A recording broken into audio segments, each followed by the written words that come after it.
Hi, it's me again. I'm here at the Chinese church. You can see the full cross behind me, and maybe if I move around a little bit, you can see some other parts of the church. Okay. I'd like to talk to you today about this interesting English word, recall. See, recall is not the same as remember. Remember could be completely accidental or coincidental. Recall is always intentional. It's the thing that we decide to bring from the archives of our memory and say, this is what I remember. Now, I've discovered recently some interesting uses of this idea of recall, where you use an older memory to deal with a present situation. I was going back home recently from Bangkok. It was Friday evening. Did not expect to get caught up in some heavy traffic. Very heavy. A trip that would have taken me maybe an hour and a half at the most took over 3 hours. And most of that time stuck in traffic.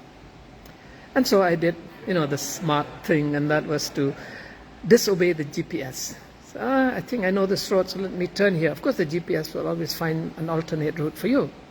But every road I tried to turn to, even when GPS says there's not much traffic there, turned out to be jammed. Except for one little soi, a one-way soi, almost like a very dark soi, no lights along it. I just followed a few cars that went there. That was the only place there was no traffic jam. And, it was Friday evening. I'm anxious to get home. I've got church the next morning on Sabbath. And I'm like, wow, this is very bad luck. Now, feeling a little bit sorry for myself, it struck me that, hey, wait a second. This is not the worst traffic jam I've been in while living in Thailand.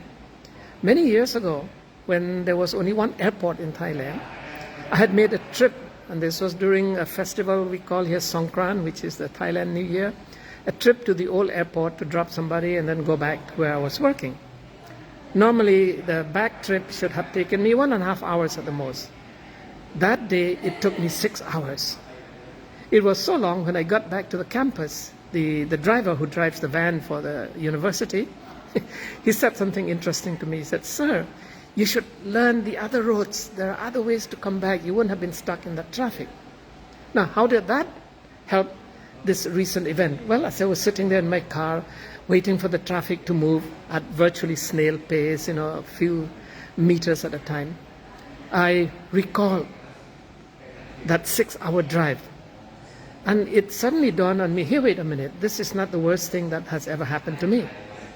It could have been similar to that 6 hours. This is only 3 hours. And so in a way, it helped me relax a little bit and not be so stressed out by being stuck in this endless traffic, or so it seemed. And I think we can do the same thing at a spiritual level. Whenever we're down on ourselves, whenever we think the world is against us, whenever we feel that maybe even God has withdrawn a little bit, we can recall what has happened before. Has God ever treated us that way? All right, I'm sorry, hopefully it picks up where I was. When we make that recall and realize that, no, God has taken us through some rougher waves before. We have been through worse storms in the past. God has been there.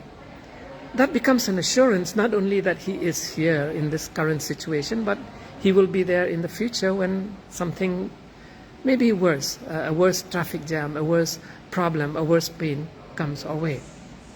Now, that kind of recall is really, really helpful because it, to some extent, gives us control about our situation, a control born through faith. We're not just running wild like headless chickens, not knowing what is going to happen next. We are assured of ultimate destiny. We are assured of God's complete presence and will, and that enables us to carry on when things are not so good. And so there I was, sitting in that 3-hour traffic, and able to relax a bit and just take the situation in and accept the fact that I cannot move any faster, I cannot go my normal speed or even the normal speed of the road, because I actively recall a situation when things were much worse, and that helped me with the present. I know that in the future there may be worse traffic jams than this, and I'll be prepared for those situations as well. And so look back at your life. Look back at those moments when you can actively recall special blessings, special occasions, special times when God made His presence clear, when God made His will absolute. And so when you are confused, when you're tempted, when you're feeling down, tell yourself, no, wait a minute. I remember that time. And if it was good enough then, it should be good enough for me now. I wish you all a good Sabbath and a good week ahead. Pardon my connection problems, and I hope that you will be blessed for this coming week. Shalom.